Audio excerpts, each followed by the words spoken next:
राधे राधे। आप सबका स्वागत है मेरे चैनल में। आज हम पद्मिनी एकादशी की व्रत कथा सुनेंगे, जो कि साल में 3 साल में एक बार आती है। इस साल श्रेष्ठ मास के कृष्ण पक्ष की पद्मिनी एकादशी कही जाएगी। इस एकादशी का व्रत करने से सभी पापों से मुक्ति प्राप्त होती है।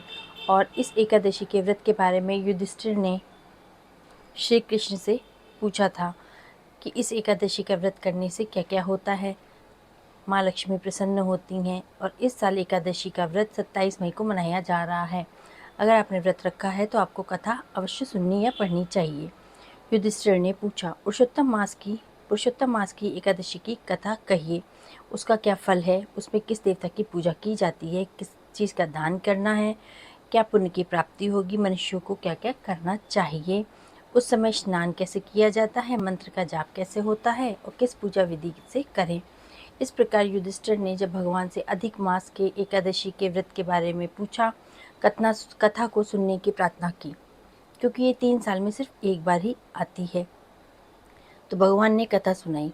अब मैं श्री विष्णु के व्रतों के उत्तम व्रत का वर्णन कर रहा हूँ, जो सब पापों को हर लेता है और मनुष्य की हर इच्छा पूरी करता है। उन्होंने बताया कि अधिक मास आने पे जो एकादशी होती है वह कमला नाम से प्रसिद्ध है। इसे पद्मिनी एकादशी भी कहा जाता है। ऐसा कहा जाता है, जो इस व्रत को करता है माँ लक्ष्मी उस पर प्रसन्न रहती हैं। इस दिन व्रत करने से, एकादशी व्रत के नियमों का पालन करने से सारे दुख और तकलीफ़ों का अंत होता है। अवंतीपुरी में शिव शर्मा नामक एक श्रेष्ठ ब्राह्मण रहते थे।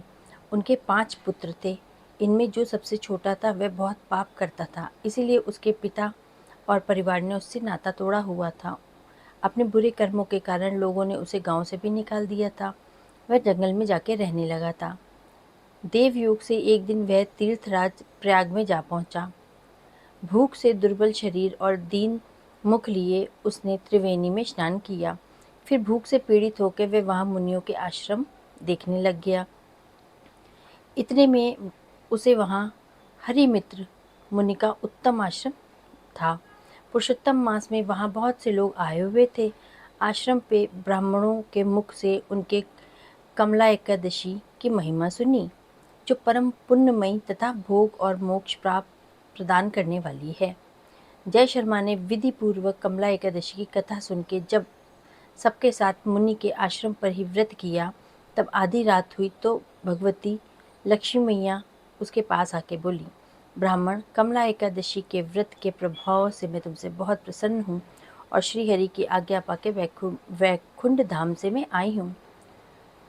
तुम्हें क्या वर चाहिए, बोलो। तो ब्राह्मण बोला, माँ लक्ष्मी, अगर आप मुझ पे प्रसन्न हैं तो आप वह व्रत बताइए जिसकी कथा से साधु ब्राह्मण करते हैं। तो लक्ष्मी जी ने बोला, एकादशी की महात्म्य श्रोताओं के सुनने के लिए बहुत उत्तम है। इससे दुःस्वप्न का नाश होता है, पुण्य की प्राप्ति होती है, अतः इसका सुनना करना इसको चाहिए। उत्तम पुरुष श्रद्धा से युक्त हो एक या आधे इलोक का पाठ करके से भी करोड़ों पापों का नाश होता है। मनुष्य तत्काल मुक्त हो जाता है। समस्त देवता आज भी एकादशी के व्रत के ही लालच में धरती पे जन्म लेते हैं। जो लोग मेरे प्रभु नारायण के नाम का सदा भक्तिपूर्वक जप करते हैं, उनकी ब्रह्म आदि देवता सर्वदा पूजा करते हैं। जो लोग श्री हरि के नाम का जप करते हैं, कीर्तन करते हैं, उनकी लीला और कथाओं का गान करते हैं, तो श्री हरि उन्हें मिलते हैं।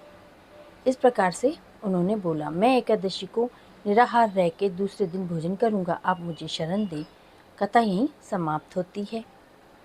इस बार जो व्रत करता है, इस व्रत को उसकी इंद्रियां उसके वश में रहती हैं।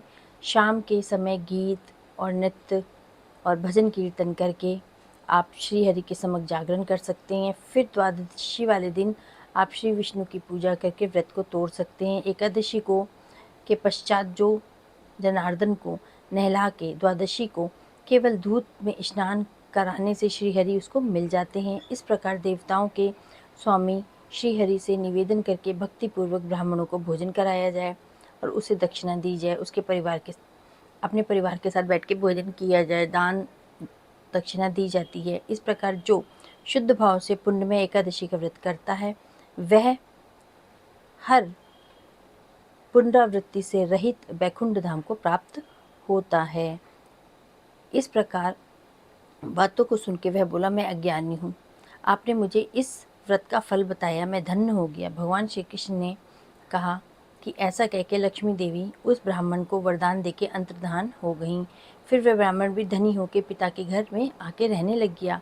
इस प्रकार जो कमला का उत्तम व्रत करता है तथा एकादशी के दिन इसका महत्व को सुनता है और व्रत की कथा को सुनता है, वह सब पापों से मुक्त होता है, उस पे माँ लक्ष्मी की कृपा बरसती है। इस प्रकार से हमको पद्मिनी एकादशी वाले दिन इस चीज़ का ध्यान रखना है कि हमें आज के दिन किसी भी तरह की गलत काम को नहीं करना है, किसी का दिल नहीं दुखाना है, किसी को परेशान नहीं करना है, छल कपट नहीं करना है। सिर्फ प्रभु का नाम लेना है और उनका नाम लेने से ही हर तरह के दुख और तकलीफ़ों का अंत होता है।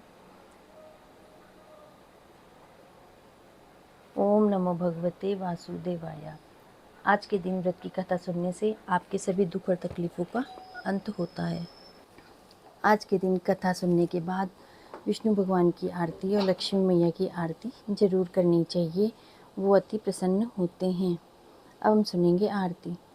ओम जय जगदीश हरे, स्वामी जय जगदीश हरे। भक्त जनों के संकट, दास जनों के संकट क्षण में दूर करे। ओम जय जगदीश हरे। जो ध्यावे फल पावे, दुख विन से मन का, स्वामी दुख विन से मन का। सुख संपत्ति घर आवे, कष्ट मिटे तन का। ओम जय जगदीश हरे। मात पिता तुम मेरे, शरण गहूँ मैं किसकी। तुम बिन और न दूजा, आस करूँ मैं जिसकी। ओम जय जगदीश हरे। तुम पूरन परमात्मा तुम अंतर्यामी, पार ब्रह्म परमेश्वर तुम सबके स्वामी। ओम जय जगदीश हरे। तुम करुणा के सागर, तुम पालन करता, स्वामी तुम पालन करता। मैं मूरख खल कामी, मैं सेवक तुम स्वामी, कृपा करो भरता। ओम जय जगदीश हरे। तुम हो एक अगोचर, सबके प्राणपति, स्वामी सबके प्राणपति। किस विधि मिलूं दया में, तुमको मैं कुमति। ओम जय जगदीश हरे। दीन दयाल बंधु दुख हरता, ठाकुर तुम मेरे, स्वामी रक्षक तुम मेरे। अपने हाथ उठाओ, अपनी शरण लगाओ, द्वार पड़ा मैं तेरे। ओम जय जगदीश हरे। विषय विकार मिटाओ, पाप हरो देवा, स्वामी कष्ट हरो देवा। श्रद्धा भक्ति बढ़ाओ, संतन की सेवा। ओम जय जगदीश हरे। भक्त जनों के संकट, दास जनों के संकट क्षण में दूर करे।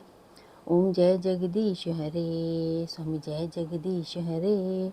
भक्त जनों के संकट, दास जनों के संकट क्षण में दूर करे। ओम जय जगदीश हरे। अगर आपको मेरा चैनल पसंद आया हो तो इसको लाइक शेयर और सब्सक्राइब करिएगा।